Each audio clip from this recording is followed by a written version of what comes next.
दिल्ली की एक शांत सोसाइटी का फ्लैट नंबर 402। समीर और रिया को यहां रहते हुए 2 साल बीत चुके थे। इन 2 सालों में इस घर का हर कोना उनकी खुशियों का गवाह रहा था। हंसी, बातें, झगड़े और फिर मनाने की आदत, सब कुछ इसी घर की दीवारों में बस गया था। लेकिन आज की रात कुछ अलग थी। घर में बसरी खामोशी में अजीब सा डर था, जैसे कोई अनदेखी मौजूदगी हवा में खुली हुई हो। समीर अपने लैपटॉप पर काम कर रहा था। कीबोर्ड की आवाज उस सन्नाटे को तोड़ रही थी। रिया, तुम देख रही हो? ब्रूनो पिछले 2 घंटे से उस खिड़की के पास मूर्ति की तरह बैठा है। क्या बात है? वही तो मैं सोच रही हूँ समीर, हम 2 साल से यहाँ हैं। ब्रूनो ने कभी ऐसा नहीं किया।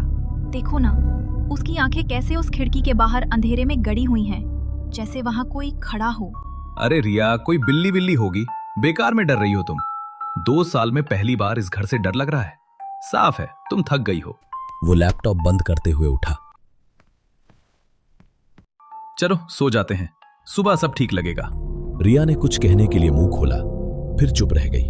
उसकी नजर फिर से ब्रूनो पर चली गई, जो अब भी बिना पलक झपकाए अंधेरे को घूर रहा था, जैसे वहां सच में कोई खड़ा हो। रात तो जैसे तैसे कट गई, लेकिन सुबह सूरज की पहली किरण के साथ ही समीर ब्रूनो को लेकर अस्पताल लेकर गया। ब्रूनो की खामोशी अब समीर को भी डरा रही थी। देखिए मिस्टर समीर, मैंने ब्रूनो का पूरा चेकअप कर लिया है। फिजिकल कोई बीमारी नहीं है, हार्ट रेट भी नॉर्मल है। लेकिन डॉक्टर, ये कल रात से बिल्कुल गुमसुम है। ऐसा तो पहले कभी नहीं हुआ। कभी कभी पालतू जानवरों में अचानक बिहेवियरल इशू आ जाते हैं। थोड़ा वक्त दीजिए, सब ठीक हो जाएगा। डॉक्टर की बातों ने समीर को थोड़ी सी तसल्ली तो दी, लेकिन वो तसल्ली घर पहुंचते ही धुएं की तरह उड़ गई। दरवाजा खुलते ही ब्रूनो ने अपनी पूंछ टांगों के बीच दबा ली और बिना पीछे देखे सीधे बेड के नीचे जा छिपा। उस दोपहर के बाद से फ्लैट नंबर 402 की खामोशी और भी भारी हो गई थी, जैसे हर दीवार किसी अनहोनी का इंतजार कर रही हो।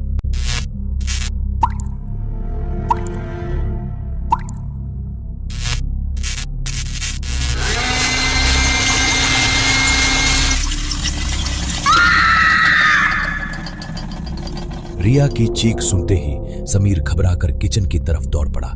वहां पहुंचते ही उसके पैरों तले जमीन खिसक गई। रिया बेहोश होकर फर्श पर पड़ी थी। उसका चेहरा सफेद पड़ चुका था और सांसें बहुत धीमी चल रही थी।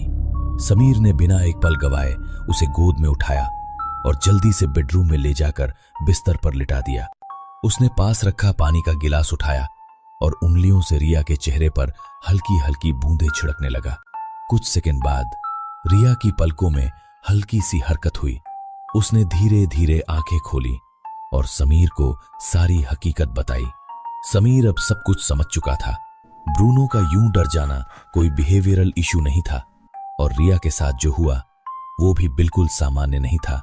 ये सब किसी अनदेखी ताकत का काम था। उसने फोन निकला और किसी को फोन किया। हेलो, क्या मेरी बात गौरव तिवारी जी से हो सकती है? गौरव जी, मेरा नाम समीर है। हमारे घर में कुछ है, प्लीज हमें बचा लीजिए। अगली शाम गौरव तिवारी अपनी टीम के साथ समीर के फ्लैट पर पहुंचे। टीम ने तुरंत काम शुरू कर दिया। हॉल में हाई डेफिनेशन 3D कैमरे लगाए गए, थर्मल सेंसर्स को कोनों में सेट किया गया और डिजिटल ऑडियो रिकॉर्डर्स EVP को सक्रिय किया गया। गौरव की टीम के सदस्य आर्यन हाथ में EMF मीटर लिए पूरे कमरे की स्कैनिंग कर रहे थे। गौरव, हॉल के नॉर्थ ईस्ट कॉर्नर में EMF फ्लक्चुएशन बहुत ज्यादा है। ऐसा लग रहा है जैसे यहाँ कोई इलेक्ट्रोमैग्नेटिक फील्ड को मैनिपुलेट कर रहा है। ठीक है आर्यन, बाकी कैमरे उसी तरफ फोकस करो। अब हमें इससे बात करनी होगी।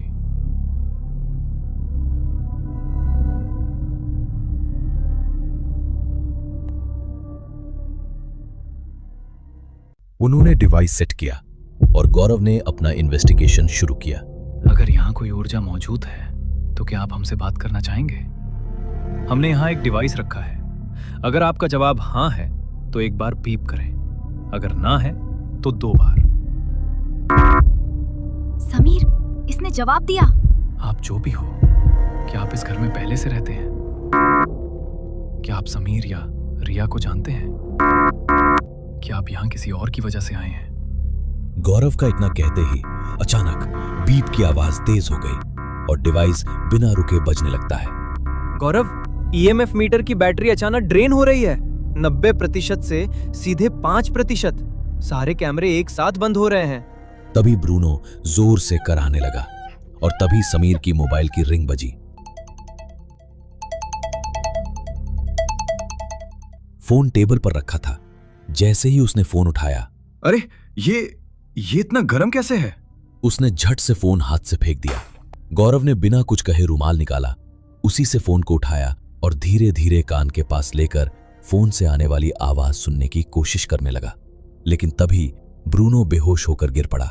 उसकी हालत देखकर रिया रोने लगी। समीर, प्लीज देखो इसे, देखो ना, ये सांस भी ठीक से नहीं ले रहा। मुझसे ये सब देखा नहीं जा रहा। मुझे बहुत डर लग रहा है समीर, प्लीज इसे अभी हॉस्पिटल लेकर जाओ।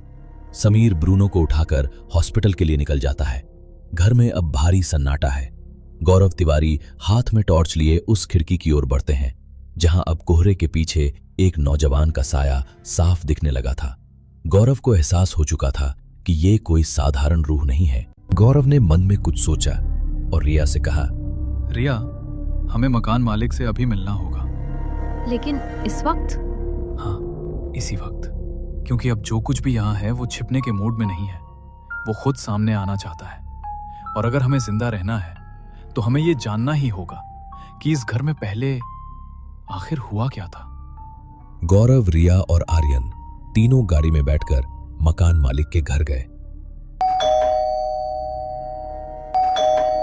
कौन है भाई इतनी रात को? अरे आप लोग? यार इतनी रात को यहाँ आने की क्या अर्जेंसी थी? कल सुबह बात नहीं हो सकती थी क्या? बात बहुत ही सीरियस है, आपके मकान के बारे में। क्या आप बता सकते हैं कि समीर और रिया के पहले वहां कौन रहता था? और वो जो भी कोई है वो अब कहाँ है? तुम्हें उससे क्या? आप बात को समझिए। वहां आपके मकान में बहुत अजीब अजीब चीजें हो रही हैं। अगर आपने सब कुछ साफ साफ नहीं बताया तो समीर और रिया की जान जा सकती है। क्या जान जा सकती है? हाँ, जान जा सकती है। गौरव की बात सुनकर मकान मालिक ने बताना शुरू किया। उसका नाम अंकुश था, एक सीधा साधा लड़का। किसी लड़की ने उसे बहुत बुरा धोखा दिया था। वो सदमा झेल नहीं पाया और उसने उसी कमरे में खुद को आग लगा ली थी। पूरा कमरा जलकर खाक हो गया था। आग लगा ली थी? हे भगवान! और आपने हमें पहले क्यों नहीं बताया कि उस घर में ये सब हुआ था? क्या बता देता? अगर तुम्हें ये बता देता तो क्या तुम वो फ्लैट किराए पर लेते? 2 साल पहले की बात थी। पुलिस केस हुआ और सब शांत हो गया। अब उसे खोदने का क्या फायदा? क्या फायदा? उस मकान में अंकुश की रूह लौट आई है। अब सीधे सीधे उसके बारे में बताइए, नहीं तो उस मकान को आपको हमेशा के लिए बंद करना पड़ेगा। मकान मालिक ने अंकुश के बारे में जो भी उसे पता था वो सब कुछ बता दिया। रिया को घर छोड़कर गौरव और आर्यन अंकुश के घर पहुंचे। उन्होंने अंकुश की मां से पूछताछ शुरू की। गौरव बेटा, अंकुश कायर नहीं था। एक लड़की ने उसे शादी के वादे किए और फिर किसी और के लिए उसे छोड़ दिया। अंकुश को धोखे से नफरत थी। उस लड़की ने मुझसे मेरा बेटा छीन लिया। गौरव और आर्यन ने अंकुश की पूरी कहानी ध्यान से सुनी। उसके हर शब्द में दर्द था, हर याद में अधूरापन। गाड़ी से लौटते वक्त पूरा वक्त गौरव एकदम शांत था। न कोई सवाल, न कोई प्रतिक्रिया, बस खिड़की से बाहर देखते हुए गहरी सोच में डूबा हुआ था। उसके दिमाग में क्या चल रहा था यह सिर्फ वही समझ सकता था। कुछ देर बाद वे रिया के घर पहुंच चुके थे। घर के अंदर अब भी अजीब सी खामोशी पसरी हुई थी। रिया बेचैनी से उनका इंतजार कर रही थी। जैसे ही गौरव अंदर आया, उसने सीधे रिया की आंखों में देखा। कुछ पल तक वो चुप रहा, फिर गंभीर और भारी आवाज में बोला, अंकुश को उन लोगों से नफरत थी जो प्यार में धोखा देते हैं। उसे सुकून तब मिलता था जब वो तुम दोनों को साथ देखता था। उसे लगता था कि उसका प्यार नाकाम रहा, पर दुनिया में वफादारी अभी भी जिंदा है। लेकिन गौरव, फिर कल रात और आज ये सब क्यों हुआ? क्योंकि पिछले कुछ समय से उसे महसूस हुआ कि इस घर में वफादारी खत्म हो गई है और अंकुश को धोखे से सख्त नफरत है। धोखा? कैसा धोखा? मुझे कुछ समझ नहीं आ रहा, तुम ये जो भी बोल रहे हो। गौरव ने रिया की आंखों में देखते हुए पूछा। रिया, सच बताओ, क्या कोई बात है जो तुम समीर से छुपा रही हो? नहीं, तुम्हें पता है उस दिन फोन इतना गर्म क्यों था? और उस पर किसका कॉल आया था? वो मेरी कजिन का था। इतना कहते ही लाइटें तेजी से फ्लक्चुएट करने लगी। कमरे में अजीब सा डर फैल गया। रिया कांप गई। फिर उसने धीरे धीरे सच बताना शुरू किया। 15 दिन पहले समीर बिजनेस मीटिंग के लिए बाहर गया था। आशीष उसका पार्टनर था और रिया का कॉलेज फ्रेंड भी। कॉलेज के समय दोनों एक दूसरे से बहुत प्यार करते थे। शादी के बाद रिया और समीर दिल्ली शिफ्ट हो गए और आशीष से संपर्क टूट गया। लेकिन एक दिन आशीष को पता चला कि समीर की पत्नी रिया ही है। बस फिर आशीष ने दोबारा रिया से संपर्क किया और पुराना प्यार फिर से जाग उठा। उस दिन मोबाइल पर आशीष का ही फोन आया था। आशीष का नंबर देखकर अंकुश ने एएमएफ मीटर के जरिए बात करना बंद कर दिया और उसके गुस्से की वजह से फोन बहुत ज्यादा गर्म हो गया था। गौरव ने जब आशीष की बात सुनी, हेलो रिया, कल मैं फ्री हूं, क्या कल मिल सकते हैं हम?